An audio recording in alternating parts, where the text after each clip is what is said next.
That is Paromita. এটাই তো তুমি শুনতে চেয়েছিলে, তাই না? You must be shocked, right? আমার মুখ থেকে কথাটা শোনার পর তুমি নিশ্চয়ই শকড। তুমি হ্যাপি তো? I'm happy.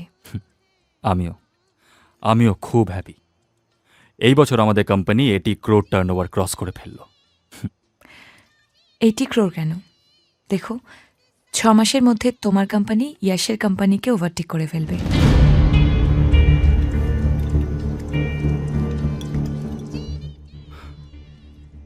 ইয়াশের কোম্পানিকে ওভারটেক করব? তার মানে তুমি বলতে চাইছো আমি এখনো সেটা করে উঠতে পারিনি? ইউ মিন ইয়াশের কোম্পানি এখনো আমার থেকে এগিয়ে? রাজ, ইয়াশের কোম্পানি বড়, আমার কোম্পানি ছোট, তাই না? Yash is always great to you, আমি নই। আমি এভাবে বলতে চাইনি Raj. I am nothing to you, right? এটুকু মূল্য নেই আমার।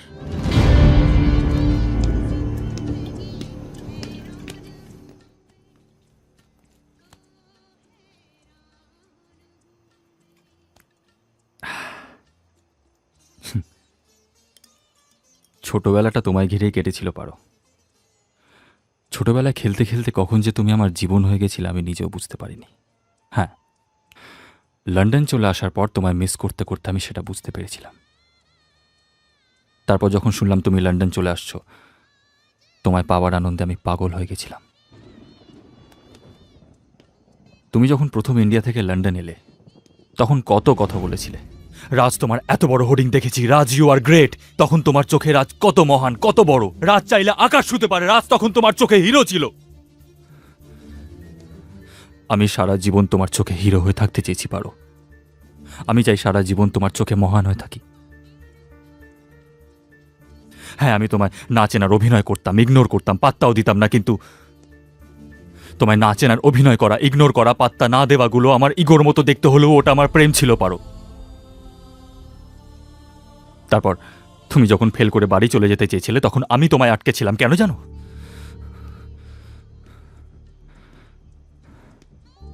কারণ আমি তোমায় হারাতে চাইনি পারো। আর তুমি কি করলে? তুমি ফার্স্ট হয়ে গেলে, ব্যাস আমি ভয় পেতে শুরু করলাম।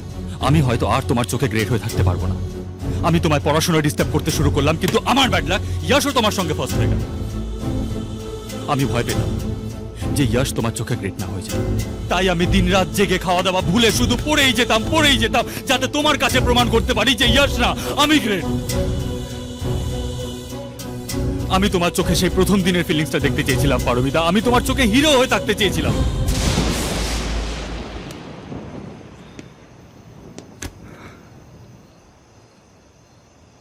হ্যাঁ, আমি ফার্স্ট হলাম, কিন্তু তুমি কি বললে? Yash is great. ব্যাস সব শেষ হয়ে গেল। আমি আর এটা সহ্য করতে পারলাম না। আমি রেগে গিয়ে তোমায় অপমান করে বাড়ি থেকে চলে যেতে বললাম। ইয়াশ ইজ গ্রেট, এই কথাটা আমার এখানে লাগে কারণ আমি তোমার প্রতি পজিটিভ, আর এই পজিটিভনেসটাই আমার প্রেম। পৃথিবীতে যেই প্রেমিক তার প্রেমিকার প্রতি পজিটিভ না, সে কোনো প্রেমিকই না।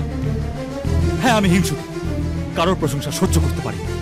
আমি প্রচন্ড ইগোইস্ট, আমার মাথা খারাপ। এইগুলো যদি তোমার মনে হয় তো হোক, কিন্তু এই পৃথিবীতে যে মেয়েটাকে আমি সব থেকে বেশি ভালোবাসি তার চোখে যেন অন্য কেউ আমার চেয়ে গ্রেট না হয়।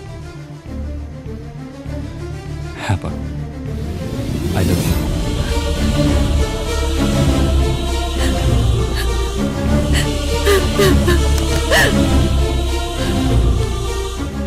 আমি ভাবতাম তুমি তো আমার ছোটবেলার বন্ধু, আমায় ছেড়ে তুমি কোথায় যাবে? 1.5 বছর আমি তোমার জন্য অপেক্ষা করেছিলাম। তারপর সেদিন তোমায় হসপিটালে দেখে আমি ভেবেছিলাম যে ঠাম্মুর অ্যাটাকটা আর কয়েকদিন আগে হলে হয়তো আমি কষ্টটা একটু কম পেতাম। ডিজে দাদু যেদিন বিয়ের কথা বললাম, আমি ভেবেছিলাম তুমি যদি রিফিউজ করে দাও। তাই আমি বলেছিলাম আমার গার্লফ্রেন্ড আছে। তুমি জানো মীরা কি? Meera is my peace. Meera, Yes, sir. তোমার হাইট কত? 5'9". আমায় বিয়ে করবে? Oh my God. আমি ভেবেছিলাম তুমি হয়তো মীরাকে দেখে জেলাস ফিল করবে। তার উপর তুমি আবার ইয়াশকে নিয়ে চলে এলে, আর ইয়াশ তখন আমার চেয়ে অনেক বেটার পজিশনে দাঁড়িয়ে। যশের কোম্পানিকে টেক্কা দেওয়ার জন্য আমি বিজনেসে রিস্ক নিলাম, ভরাডুবির মুখে পড়লাম, তারপর তুমি এলে আমায় হেল্প করলে, আমরা সাকসেস পেলাম। আর তুমি কি বললে?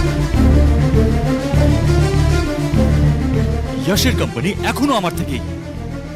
সেই এক কথা, Yash is great, Yash is great. আমি বারবার তোমার চোখে মহান হতে চেয়েছি, বারবার তোমার কাছে আমার ভালোবাসা প্রমাণ করতে চেয়েছি, কিন্তু তুমি কোনোদিনও আমার প্রেম কি বোঝনি কেন? তুমি আমার প্রেম বোঝোই। আই এম নট গ্রেট পার। আমি শুধুই একটা সাদামাটা ছেলে, পৃথ্বীরাজ হয়ে রয়ে গেলাম। তুমিই আমার সাকসেস পার, আবার তুমিই আমার ফেলিওর। তোমাকে ছাড়া আমি কিচ্ছু। আমি জানি আমি কোনোদিনও তোমায় পাবো না।